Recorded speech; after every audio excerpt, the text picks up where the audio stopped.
CM Ashok Gehlot की बड़ी पहल की खबर से पुलवामा हमले में शहीद हुए सूबे के सच्चे सपूतों की मदद के लिए जयपुर में वीरांजलि कार्यक्रम का आयोजन किया गया।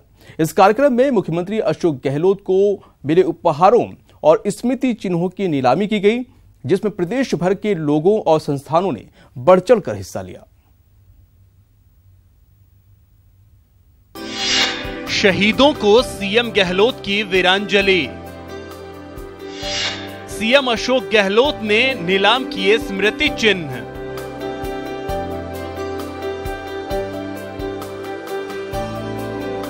भारी भीड़, शहीदों के लिए सच्ची श्रद्धा और अपने अपने तरीके से शहीदों को वीरांजलि देते लोग। ये सीएम अशोक गहलोत की पहल है। शहीदों के लिए, उनके परिवार के मदद के लिए जयपुर के महावीर स्कूल में हुए वीरांजलि कार्यक्रम का आयोजन किया गया, जिसका मकसद शहीदों के परिवार की मदद करना है। वीरांजलि कार्यक्रम में दिखा शहीद परिवारों की मदद का जुनून। 400 से ज्यादा उपहार और स्मृति चिन्हों की हुई नीलामी। नीलामी में करीब 1.5 करोड़ से ज्यादा की राशि मिली। नीलामी में उपहार खरीदने वालों ने मुख्यमंत्री सहायता कोष में 5,000 रुपए से लेकर 10 लाख रुपए तक के चेक भेंट किए। नीलामी में जुटाई राशि शहीद परिवारों की मदद के लिए काम आएगी। शहीद परिवारों को क्रेडाई संस्था ने दिए 2 BHK के 5 फ्लैट। तो हमारे भारत सेवा संस्थान जो जिसका फाउंडर प्रेसिडेंट मैं हूँ, उसके माध्यम से प्रोग्राम होते हैं और लोग बहुत रिस्पॉन्स देते हैं इसका। आज शहीदों की याद में जो प्रोग्राम किया गया, आपने देखा कि कितना उत्साह था लोगों का। एक से बढ़ के एक लोग प्रतिस्पर्धा में थे चेक देने के लिए। ये शहीदों के प्रति एक सदा के सुमन है और शहीदों को सलाम है। ये लगभग 400 उपहार रखे गए थे स्मृति चिन्ह, और ज़्यादातर उपहार स्मृति चिन्ह लोगों ने बुक करा लिए।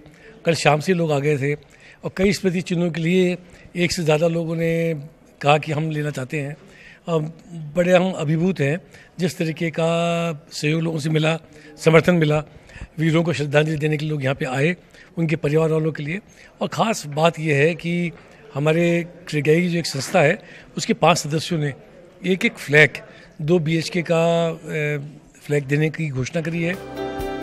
भारत सेवा संस्थान की ओर से शहीदों की मदद के लिए वीरांजलि कार्यक्रम का आयोजन किया गया था। मुख्यमंत्री अशोक गहलोत इस संस्था के अध्यक्ष हैं। इससे पहले भी कारगिल युद्ध, गुजरात भूकंप और कश्मीर और केरल की बाढ़ पीड़ितों की मदद के लिए भी अशोक गहलोत को मिले उपहारों की नीलामी कर मदद के लिए राशि जुटाई जा चुकी है। न्यूज़ 18 राजस्थान के लिए जयपुर से गोवर्धन चौधरी की रिपोर्ट। मिशन 25 में जुटी कांग्रेस प्रदेश के हर वर्ग को साधने में जुटी है। इसी कड़ी में जयपुर के चौमू में मीणा समाज के कार्यक्रम में डिप्टी सीएम सचिन पायलट सहित कई मंत्रियों ने शिरकत की और समाज की शान में तारीफों के पुल बांधे। मीणा समाज के कार्यक्रम नवनिर्वाचित सरकार के मंत्रिमंडल सम्मान समारोह में प्रदेश कैबिनेट के मंत्रियों के जमावड़े ने साफ कर दिया है कि सरकार हर हाल में मीणा समाज को खुश रखना चाहती है। गहलोत सरकार के खाद्य और नागरिक आपूर्ति मंत्री रमेश मीणा की अगुवाई में इस कार्यक्रम में डिप्टी सीएम सचिन पायलट ने समाज को भरोसा दिलाया कि सरकार पूरी तरह मीणा समाज के साथ है और उनकी हर समस्या का समाधान किया जाएगा। उन्होंने मीणा और मीना के विवाद को बेवजह तूल देने का आरोप लगाया। मैं सभी का धन्यवाद देना चाहता हूं कि आज हम सभी लोगों को आमंत्रित किया और मैंने आश्वासन दिया है कि ये जो बेवजह विवाद हुआ था मीणा और मीना शब्द को लेकर, इसको सरकार ने गंभीरता से लिया है और किसी भी नौजवान लड़के लड़की को अगर कहीं परेशानी दिक्कत आती है तो सरकार उसके साथ खड़ी हुई है। जो भी स्पष्टीकरण करना है सरकार की तरफ से हम लोग करेंगे, लेकिन बेवजह इस मुद्दे को तूल दी गई थी, इसका कोई कारण नहीं था। कार्यक्रम के अगुवा रहे कैबिनेट मंत्री रमेश मीणा ने कहा कि समाज ने कार्यक्रम के जरिए अपनी बात सरकार तक पहुंचाना चाहते हैं। उन्होंने बीजेपी पर मीना और मीणा विवाद फैलाने का आरोप लगाया। उन्होंने कहा कि कई संस्थाओं के निजीकरण की बात सामने आ रही है। ऐसे में समाज चाहता है कि संविधान में प्राप्त रिजर्वेशन के तहत ये सुविधा उन्हें मिलती रहनी चाहिए। आज जो हमारी संस्था मीणा समाज की बूंदी है, अजमेर है और शेखावाटी संस्थान के माध्यम से ये लोग सरकार को बताना चाहते हैं अपनी समस्याएं, चाहे प्रमोशन में रिजर्वेशन की बात है, चाहे मीना विवाद है, चाहे आप विभिन्न संस्थाओं के द्वारा निजीकरण की बात आती है। तो इनमें अपनी रिजर्वेशन की जो भारतीय संविधान के अनुसार जो रिजर्वेशन दिया है उसके अनुसार सरकार को रिक्वेस्ट करना चाहते हैं, आग्रह करना चाहते हैं कि भाई जो विधिवत संविधान के अनुसार जो व्यवस्था है। विधानसभा चुनाव में मीणा समाज ने खुलकर कांग्रेस का साथ दिया था। ऐसे में कांग्रेस किसी भी हालत में अपने इस वोट बैंक को छिटकने नहीं देना चाहती है। यही कारण है कि कार्यक्रम में शामिल मंत्रियों ने जहां समाज की हर समस्या के समाधान का दावा किया, वहीं समस्याओं का ठीकरा पिछली बीजेपी सरकार के माथे फोड़ा। न्यूज़ 18 राजस्थान के लिए जयपुर से दीपक व्यास की रिपोर्ट। और अब बात करते हैं अडानी गैस लिमिटेड की, जिसको petroleum and natural gas board से बड़ा झटका लगा है। बोर्ड ने अडानी ग्रुप के जयपुर और उदयपुर में गैस डिस्ट्रीब्यूशन के प्रस्ताव को खारिज कर दिया है।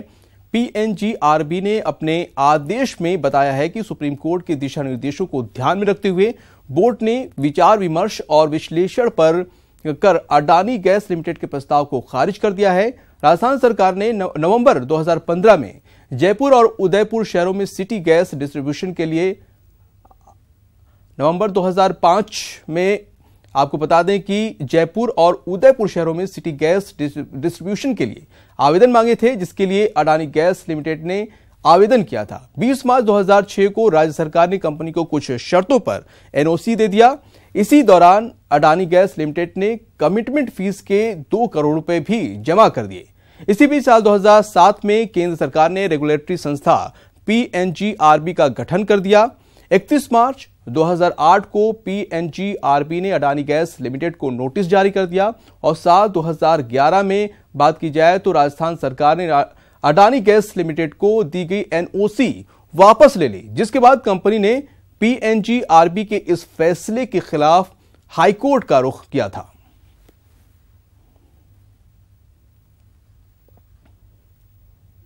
मुंबई के गोरेगांव में महाराष्ट्र सरकार की मंत्री विद्या ठाकुर का नागरिक अभिनंदन समारोह स्वयं सिद्धा के रूप में किया गया। विद्या ठाकुर ने सामान्य गृहिणी से राज्य मंत्री तक का सफर किया है और उनके राजनीतिक जीवन के 25 साल पूरे होने पर यूपी के राज्यपाल राम नाईक ने उन्हें सम्मानित किया। इस मौके पर बड़ी संख्या में लोग मौजूद थे। कार्यक्रम में विकलांगों को व्हीलचेयर और गरीब छात्रों को लैपटॉप बांटे गए। साथ ही विद्या ठाकुर के अब तक के जीवन पर एक पुस्तक का विमोचन भी किया गया। आपको बता दें कि कार्यक्रम में सांसद गोपाल शेट्टी, बीजेपी मुंबई अध्यक्ष आशीष शेलार, विधायक कपिल पाटिल, विधायक योगेश सागर, विधायक Amit Satam, additional solicitor general of India advocate Anil Singh भी मौजूद रहे। 25 वर्षों में इन लोगों ने सही दिशा, सही मार्गदर्शन दिया, जिसके कारण मुझे पूरा विश्वास है कि ये जो महानुभाव लोग थे, इनके माध्यम से मैं यहाँ तक पहुँची। और ख़ास करके मेरे गोरेगांव के लोग, मेरे कार्यकर्ता, जिन्होंने मेरे कार्यकर्ताओं ने मेरे से बहुत प्यार किया, बहुत सम्मान दिया। और जो गोरेगांव की जनता है, उन्होंने एक बार नहीं, 2 बार नहीं, अनेक बार मुझे चुनकर भेजा, महानगर पालिका में भेजा।